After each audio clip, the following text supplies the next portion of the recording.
आप सबको धनंजय कुमार की ओर से नमस्कार और स्वागत है।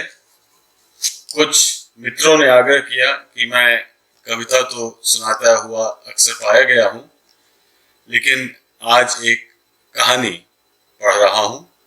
शीर्षक है दुपट्टा।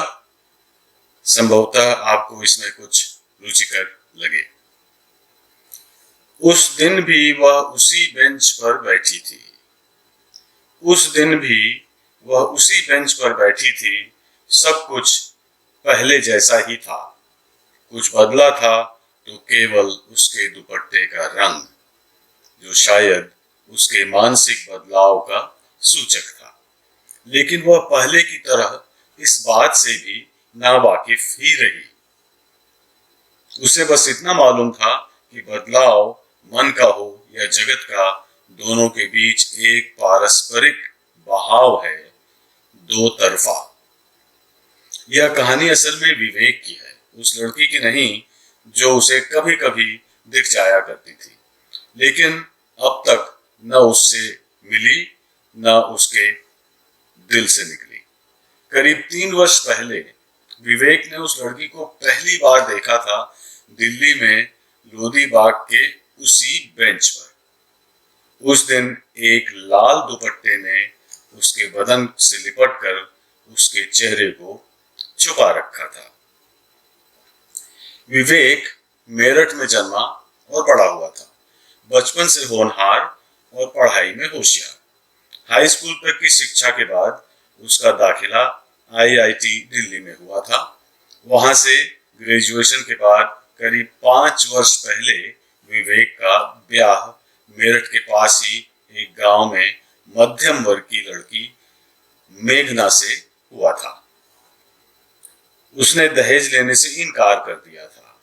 तब विवेक की उम्र 23 वर्ष की थी। मेघना 12वीं कक्षा पास कर चुकी थी। कॉलेज की पढ़ाई उसके मन में थी, नसीब में नहीं। और 18 वर्ष की उम्र में विवाह हो जाना उसके नसीब में था, मन में नहीं। विवाह के तुरंत बाद ही विवेक का जीवन विभाजित सा होने लगा था। घर में 2 बहनें थीं। उनकी शादी की उम्र की ओर बढ़ रही थी और माँ बाप बुढ़ापे की ओर बढ़ रहे थे। तमाम रिश्तेदार और आसपास की कॉलोनी में ही रहते थे। अक्सर घर में चहल पहल बनी रहती थी, लेकिन कभी कभी विवेक अकेलेपन की तलाश में मोहल्ले से दूर एक पार्क में जाकर बैठा करता था। परिवार की दशा और जीवन की दिशा में अभी वह स्थिर नहीं हो पाया था। माँ बाप की देखरेख करना, बहनों के हाथ पीले न होने तक चेहरे पर एक परंपरागत मायूसी बनाए रखना, रिश्तेदारों की भीड़ में होते हुए भी अलगाव सा कायम रखना, दूसरे शहरों या देशों से आई हुई नौकरियों के प्रस्ताव ठुकराते रहना और अनजान मेघना से पति और प्रेमी की भूमिका निभाने का प्रयास करना। उसे सब कुछ सिखाना और उससे कुछ सीखना इत्यादि कई मुखौटे पहने हुए विवेक करीब 1.5 साल तक अपने जीवन के तमाम निर्णय टालता रहा। शायद इंतजार था किसी चमत्कार का जो उसे सादगी और सुलझाव मुहैया करे और उसे अपने जीवन की एक दिशा मिल सके। चमत्कार तो हुआ, लेकिन ऐसा जिसकी वह कल्पना भी नहीं कर सकता था। शादी का दूसरा सावन आने को था। मेघना कुछ दिनों के लिए अपने मायके गई थी। 5वें दिन अचानक खबर बताई गई कि मेघना के दुपट्टे में आग लगने से वह जलकर मर गई। यह सब कैसे हुआ? बार बार पूछा गया, लेकिन मायके वालों से साफ जवाब नहीं मिल पाया। हाँ, बाहर वालों ने कई तरह के किस्से जरूर उछाल रखे थे। जैसे मेघना ने जीवन से निराश होकर आत्महत्या कर ली। 4 महीने पहले जब वह गांव आई थी, तब अपने एक बचपन के साथी से मिलने गन्ने के खेत में छुपकर जाया करती थी और शायद उसका पेट भी जम गया था। ससुराल वालों ने उसे कॉलेज में दाखिला लेने से इनकार कर दिया था। पति से शारीरिक संबंध तो हुआ, लेकिन प्रेम और आत्मीयता की झलक भी न देख पाई थी। पहले मायके फिर ससुराल में लोगों की सेवा करना और बात बात पर झड़प उसके जीवन की परिभाषा बन चुकी थी। अब पुनर्जन्म ही उसे आजादी और विस्तार की संभावना प्रदान कर सकता था। तभी तो उसने ऐसा किया, या ऐसा हुआ। इस तरह कई तर्कयुक्त किस्से विवेक सुन रहा था। उसे ये सारी बातें फिजूल सी लगती थी। न उसे इन बातों को सुलझाने में दिलचस्पी थी, न उसमें उलझने की। वह चाहता तो मेघना की मौत की तलहटी तक पहुंचने का प्रयास कर सकता था, लेकिन उसने ऐसा नहीं किया। उसे कुछ ऐसा पूर्वानुमान था कि उस तलहटी में एक ऐसा भी किस्सा जमा हुआ मिले जिसमें उसकी भी कोई भूमिका हो, कितनी छोटी ही सही। उन किस्सों से हटकर उसे मेघना के साथ बीते पलों को बार बार जीना अधिक सुखद लगा। साथ ही साथ एक एहसास भी हुआ कि मेघना जब उसकी पत्नी थी, तब उसकी प्रेमिका नहीं बन पाई थी। अब उसका न होना शायद विवेक के अंतरंग में एक प्रेमिका को जन्म दे रहा था। अभी वह पूरी तरह नहीं समझ पाया था कि उसे पत्नी चाहिए या प्रेमिका, या दोनों। और अगर दोनों चाहिए तो उसका समावेश एक ही व्यक्ति में होना कैसे होता होगा। बहरहाल इसी उथल पुथल को निपटाने की उम्मीद में विवेक ने दिल्ली में एक नौकरी शुरू कर दी थी। एक और आरामदेह जिंदगी की शुरुआत हुई जो 2 वर्ष पहले होनी चाहिए थी। उन दिनों उसने नौकरी के कई प्रस्ताव ठुकराए थे। अब उसने पुनर्विवाह के प्रस्ताव ठुकराने शुरू कर दिए थे। पहले उसे अपने ही अंदर एक प्रेमी को खोजना या पहचानना था, और फिर बाहर की दुनिया में एक प्रेमिका को पाना था जो पत्नी बन सके, या पत्नी जो प्रेमिका बन सके। उसे लोधी बाग में जाना अच्छा लगता था। कभी सुबह, कभी शाम, कभी छुट्टियों में दोपहर के वक्त। उसने किराए का एक फ्लैट ले रखा था जो लोधी बाग के 3-4 किलोमीटर ही दूर था। मकान मालिक की नौकरानी कमरा साफ कर जाती थी और कभी कभी कपड़े भी। विवेक को खुद भी पता नहीं था कि वह कब घर आएगा और कब जाएगा। वह इतना जरूर जानता था कि लोधी बाग किस दिन और कब जाना है। वह लड़की उसी बेंच पर फिर दिख जाएगी और हर बार जाने से पहले मन पक्का करके जाता था कि इस बार जरूर उससे बात करने की कोशिश करेगा। कम से कम उसका चेहरा जरूर ही देख लेगा।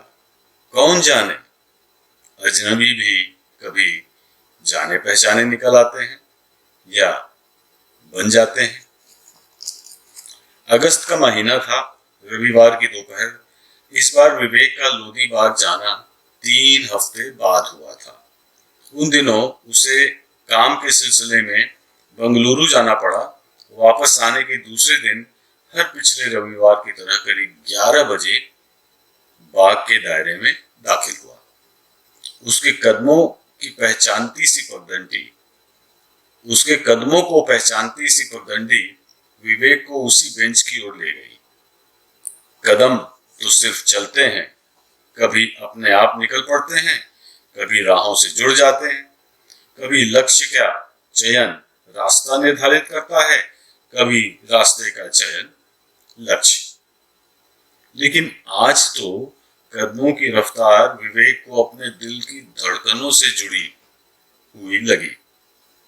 यूं तो विवेक ने उस लड़की को पहले कई बार देखा था, लेकिन हर बार नहीं, बस कभी कभी दिख जाया करती थी।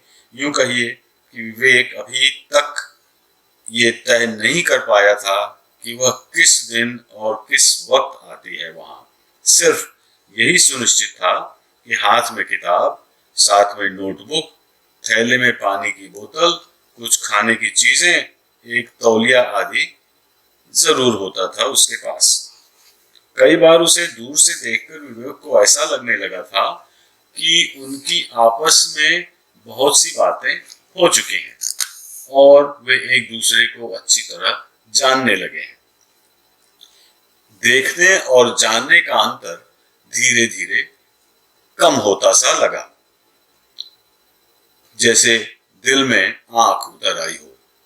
अगर वो मिल पाते और ढेर सारी बातें होती तो क्या विवेक को उतनी ही नजदीकी महसूस होती? उसके दिल में आंखें नहीं, आंखों में मानसिक द्वंद्व छलक गया था। सब कुछ धूमिल सा लगता था। जो है उसका न होना और जो नहीं है उसका होना। बेंच की ओर खींचे चले जाना उसका स्वभाव बन गया था और ठिठक कर रुक जाना, घास पर लेट जाना उसकी आदत। उसके बारे में बहुत कुछ सोचता, पर उसकी ओर देखते रहना कुछ अजीब सा लगता था। उस लड़की को भी हो जाता था विवेक की मौजूदगी का एहसास। इतना वह जानने लगा था। अब भी उसकी नजर उस ओर जाती थी तो वह लड़की कुछ सिमट कर अपना चेहरा छुपा लेती थी, किताब से या दुपट्टे से।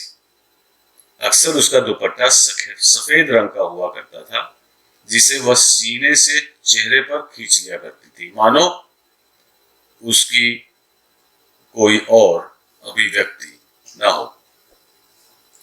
आज उसका दुपट्टा लाल रंग का था। ऐसा क्यों था? यह प्रश्न विवेक की सोच का सर्व प्रमुख मसला बन चुका था। उसके कदम बेंच की ओर बढ़ रहे थे और लाल दुपट्टा उसकी सोच का दायरा बनता जा रहा था। जैसे जैसे वह करीब आता गया उसकी रफ्तार कम होती गई। वह बहुत करीब जाने से पहले जरूर रुक जाएगा, ऐसा लगता था। वह घास पर चलने लगा। उसके कदमों के निशान तो घास पर पड़ते थे, लेकिन आवाज नहीं होती थी। अब वह इतना करीब आ चुका था कि लड़की के हाथ में जो पुस्तक थी उसका शीर्षक भी पढ़ सकता था, संभोग से समाधि की ओर। वह वही पुस्तक थी जिसके शीर्षक ने ही ओशो रजनीश को 40 वर्ष पहले विवादास्पद बना दिया था।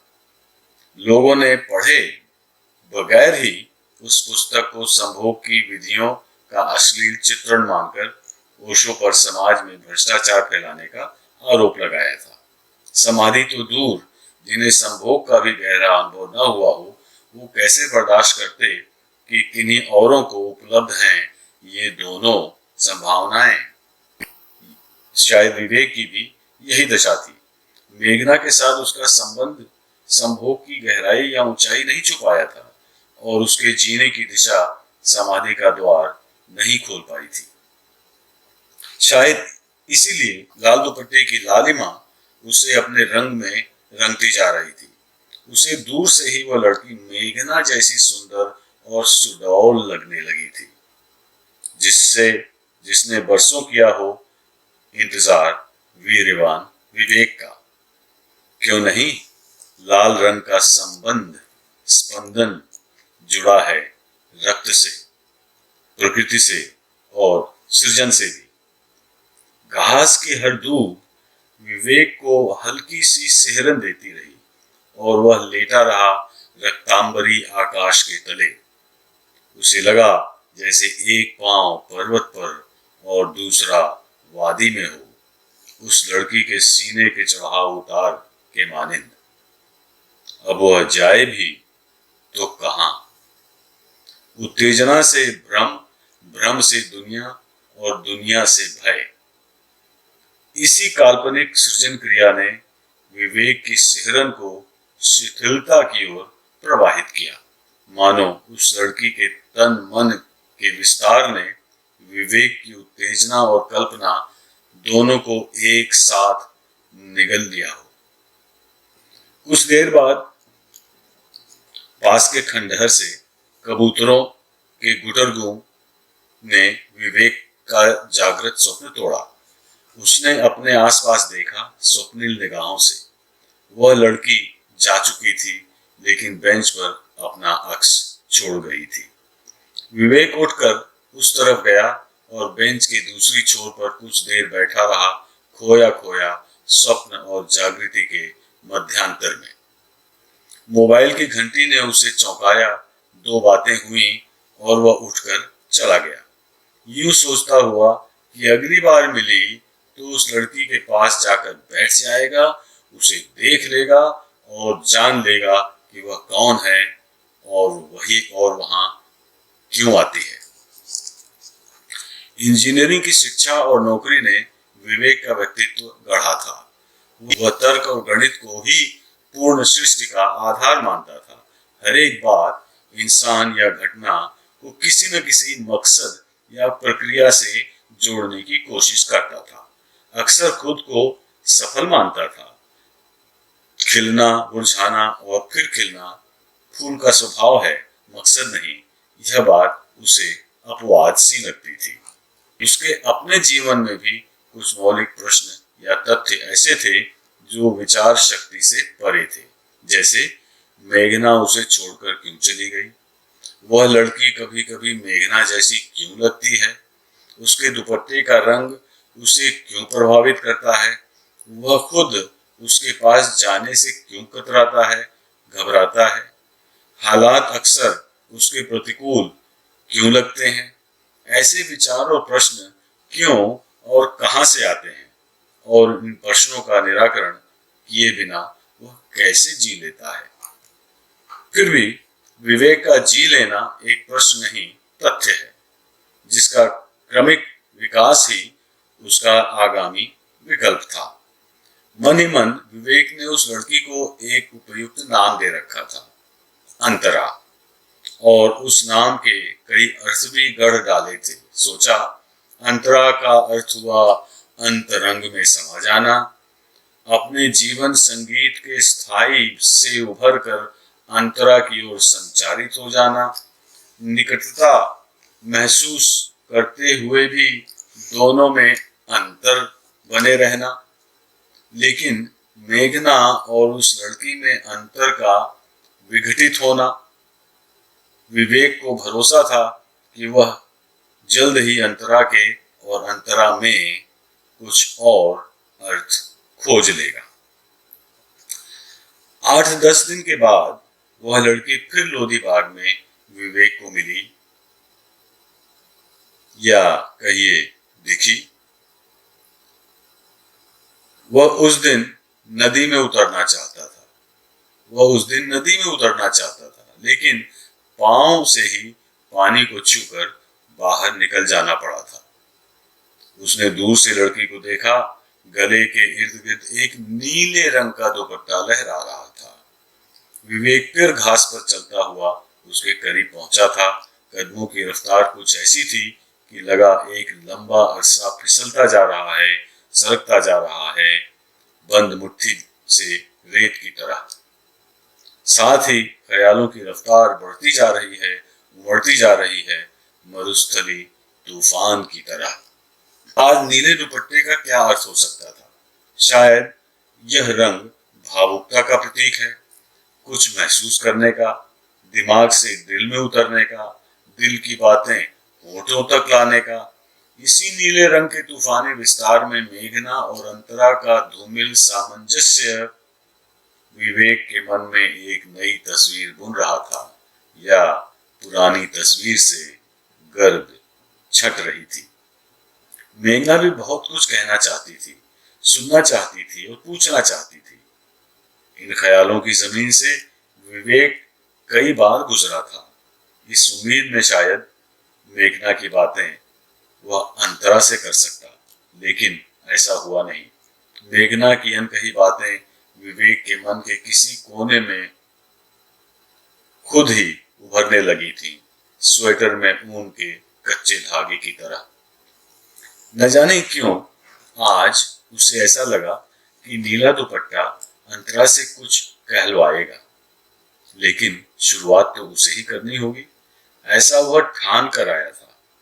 वह आज झिझके बिना बेंच की दूसरी ओर जाकर बैठ जाएगा और पूरी तरह जान लेगा अंतरा के मौन का कारण, और अगर उसे कोई दर्द है तो उसकी दास्तान।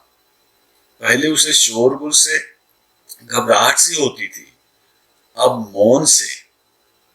फिलहाल वह इतना ही जान पाया था कि अंतरा के हाथ में आज जो किताब थी, पर्ल एस बक की आत्मकथा माई सेवरल वर्ल्ड्स, कहीं उसका तात्पर्य यह तो नहीं था कि अंतरा और विवेक की दूरी बनी रहेगी, क्योंकि उन दोनों की जमीनें समानांतर हैं, त्रिकोणात्मक नहीं।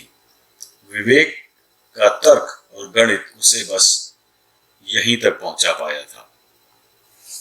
इसके पहले कि विवेक बेंच पर पहुंचे, उसे अपने पुराने मित्रों की टोली कुछ दूर से पास आती हुई नजर आई और चादर बिछाकर बैठी हुई दिखी। पिकनिक की तरह खाना पीना गपशप। विवेक उनकी नजरों से बचने की कोशिश करता, लेकिन उससे पहले ही कुछ आवाज कशी हुई। उसे रुकने ही नहीं बल्कि पिकनिक में शामिल भी होना पड़ा। उनका हंसी मजाक सुनकर लड़की वहां से उठकर चली गई और विवेक तकता ही रह गया। करता भी क्या, उस माहौल में खुद से भी बातें नहीं कर सकता था। ऐसी ही घुटन उसने मेघना के चले जाने के बाद भी महसूस की थी, मानो उसके अस्तित्व का एक हिस्सा टूटकर अलग हो चुका था और आज दूसरा। अब उसके पास जो बचा या नहीं बचा, उसे कैसे बचाएगा, संभालेगा। फिर भी उसे लगा टूट कर बिखर जाने के बाद भी आईने का होना तो नहीं मिटता। इसी तरह उसने अपने अपनेपन का एहसास बचा लिया था। अगले 2-3 वर्ष के दौरान वह लोदीबाग कई बार गया, दिन और समय बदल बदल कर, लेकिन लगता था वह लड़की एक उमड़ते घने बादल की तरह आई और विवेक के तन मन पर बरसकर लुप्त हो गई। विवेक का दैनिक जीवन भी एक पद्धति पकड़ चुका था, खुश्क हो चला था। उसकी सोच नदी से तालाब बन रही थी और आफताबी कल्पना भी महताबी प्रशांति में परिवर्तित सी हो रही थी। अच्छी खासी नौकरी, लंबी चौड़ी तनख्वाह, बंगला, मोटर कार, नौकर चाकर आदि भारत के आर्थिक विकास की पूरी सामग्री विवेक को उपलब्ध थी। हालांकि देश की अधिकांश जनसंख्या कहीं पीछे छूट गई थी और कुछ लोग उसे छोड़कर बहुत दूर निकल गए थे। विवेक जैसे लोग दौड़ में शामिल तो थे, लेकिन रफ्तार थोड़ी और तेज करनी बाकी थी। उसके पारिवारिक दायित्व भी धीरे धीरे विसर्जित और विस्मृत हो चले थे। दोनों बहनों की शादियां हो चुकी थी, माँ बाप के लिए भी मकान, नौकर, दाई की व्यवस्था सुरक्षित थी। मेघना की स्मृति भी अब श्रुति बन चुकी थी। वह पुनर्विवाह के कई नए प्रस्ताव भी ठुकरा चुका था। उसी ठहराव में एक नया बीज पनपा। अमेरिका में वॉशिंगटन शहर से एक पुराने मित्र अमित का संदेश आया, वही जो एक बार पिकनिक की टोली में लोदीबाग में भी मिला था, कि उसकी कंपनी में सीनियर इंजीनियर के पद खाली है और सिर्फ मंजूरी से ही नौकरी पक्की हो सकती है। अमित ने यह भी बताया कि उसकी पत्नी अक्सर विवेक का जिक्र किया करती है, लेकिन विवेक को तो ऐसा कुछ या कोई याद नहीं था। उसने सोचा, यह रफ्तार तेज करने का अच्छा मौका है अपने पिछले जीवन से और दूर जाने का। उसने अमेरिका में नौकरी की स्वीकृति भेजी। घर वालों को समझा बुझाकर 2-3 महीने बाद वॉशिंगटन रवाना हुआ। एक और प्रवासी भारतीय का जन्म हुआ, जिसका भारतीय कला, संस्कृति और दर्शन से एक रोमांचक रिश्ता कुछ वर्षों तक जरूर रहेगा। अक्सर इंसान जिसे छोड़ता है उसे अपने किसी परत में संजोता भी तो है। कुछ ही महीने में विवेक ने संग्रहित कर लिए थे हिंदुस्तानी शास्त्रीय संगीत, पुराने फिल्मों और प्राचीन ग्रंथों के चुनिंदे संकलन। वह सब उसे आनंदित करते थे, इंद्रियों के स्तर पर या स्मृतियों के। धीरे धीरे उसे व्यस्तता और अकेलेपन की आदत पड़ रही थी। नया देश, नए लोग, नए आयाम, वही खोज, वही निराशा, वही वृत्तियां। अमेरिका में भी दीवानों की कमी नहीं। हाँ, दीवानगी के बहाने अलग अलग हैं। विवेक को सबसे ज्यादा आकर्षती थी यहाँ की तेज कदमी और नासिकाग्र दृष्टि। पहले की तरह अब भी उसने नजरअंदाजी को अपना कवच बना लिया था। वह खालीपन को भरने के कई बहाने मिल गए थे। टेलीविजन, इंटरनेट, तकनीकी शो आदि में भी व्यस्त रहने लगा। लोगों से मिलना जुलना कम हो पाता था। वह बार बार बुलाने पर भी अमित के घर नहीं जा पाया था। फिर भी खिलौनों की दुकान में गुजारने के लिए घंटों तक समय निकाल लेता था। खिलौनों की संगत में एक विरोधाभास तो तिरोहित हुआ कि लोग खुद को स्वतंत्र मानते हुए भी इतने बेचैन से क्यों रहते हैं। धीरे धीरे विवेक को इस बात का एहसास होने लगा था कि अपना हल्कापन और ताजगी बनाए रखने के लिए उसे अपना अपनापन विस्तृत करना होगा। लेकिन कैसे? इसी सवाल की सोच में वह धीरे धीरे ढलने लगा। यहाँ की तेज कदमी का तकाजा भी यही था कि वह स्व विस्तार की यात्रा गतिमान करे, किसी चमत्कार की तरह। वह यह भी जानता था कि चमत्कृत होना अज्ञान का द्योतक है। इसलिए विरोधाभास का सुलझ जाना ही उसे ज्ञानोदय का सूत्र सा लगा। अप्रैल की शुरुआत हो चुकी थी। वहां बासंती मौसम भारत से 2 महीने बाद आता है। वॉशिंगटन में टाइडल बेसिन की चेरी ब्लॉसम के फूल घेर लेते हैं। उन फूलों का खिलना केवल 8-10 दिन का होता है।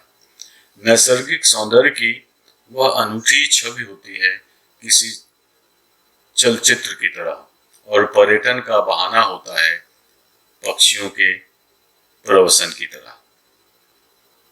लेकिन असामयिक बरसात या ठंड की वजह से चेरी के फूल खिलने से पहले ही मुरझा जाते हैं। रविवार की दोपहर थी। विवेक वहां पहुंच गया था। शायद सफेद और जामुनी रंग के फूलों से आसमान उसके नियंत्रित जीवन में खुशबू का हल्कापन बिखेर दे। नदी की एक लहर की तरह वह तमाम लोगों की चहलकदमी में शामिल हो गया। चलकर थके हुए कुछ बूढ़े लोग आसपास की बेंचों या घास पर बैठ जाते थे और बेसिन की बाकी लहरें उन्हें अलविदा करते हुए सामने से गुजर जाती थी। विवेक ने कुछ दूर से देखा, सामने वाली बेंच पर एक लड़की बैठी है। सफेद शलवार कमीज पर जामुनी दुपट्टा।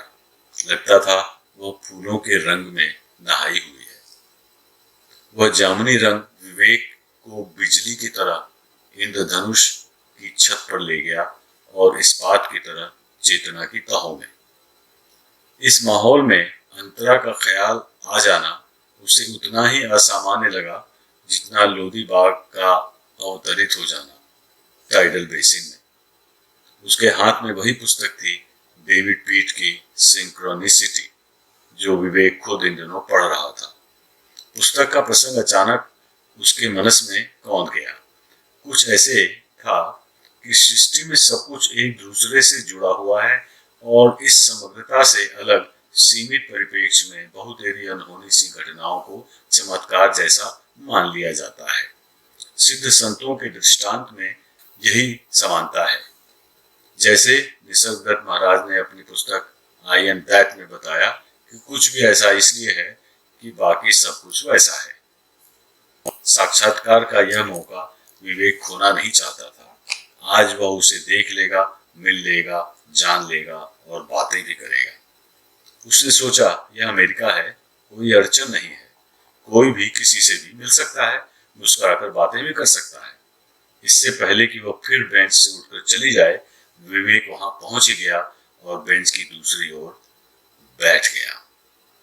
मुस्कान की कुछ लकीरें उसके चेहरे पर खिंच आईं और हेलो कहता हुआ उस लड़की की ओर तनिक सा झुका, जैसे सूरजमुखी का फूल सवेरा होते ही सूरज के उन्मुख होता है। लड़की ने निष्क्रियता से हेलो का जवाब मुस्कुरा कर दिया। उसके चेहरे पर नजर पड़ते ही विवेक छुई मुई की तरह सिमट सा गया। नामुमकिन भी मुमकिन सा होता हुआ लगा। लड़की का चेहरा विवेक को हूबहू अपने चेहरे जैसे लगा, जैसे वह खुद को आईने में देख रहा हो, उस आईने में जिसका वजूद बार बार खंडित होकर भी पूर्ण ही रहता है। वह उस दिन आईने के सामने एक पल ही रहा होगा, पर लगा वह लड़की सदा से उसके अंदर भी रही हो और बाहर भी। सदियां समा गई उस एक पल में। द्वैत और अद्वैत का फासला एक बारगी मिट गया, अर्ध नारीश्वर जैसा। विवेक को लगा वह लड़की कुछ कह रही है, लेकिन वह ठीक से सुन नहीं पा रहा। एक मर्दानी आवाज भी उसमें घुली मिली सी है, अरे विवेक, तुम भी यहाँ? अच्छा हुआ अंतरा से खुद ही मिल लिए। सामने अमित खड़ा था, हाथ मिलाने को उत्सुक। अब आप ही सोचिए, अगर अंतरा विवेक की कल्पना हो सकती है, तो विवेक खुद कहानीकार की ही कल्पना तो है। अगर होना न होने से जन्मता है, तो न होना कहां से जन्मता है? असल में यह कहानी उस न होने की है जो हो भी सकता है, जैसे आपके मन में एक नई कहानी का जन्म। सुनने के लिए बहुत धन्यवाद।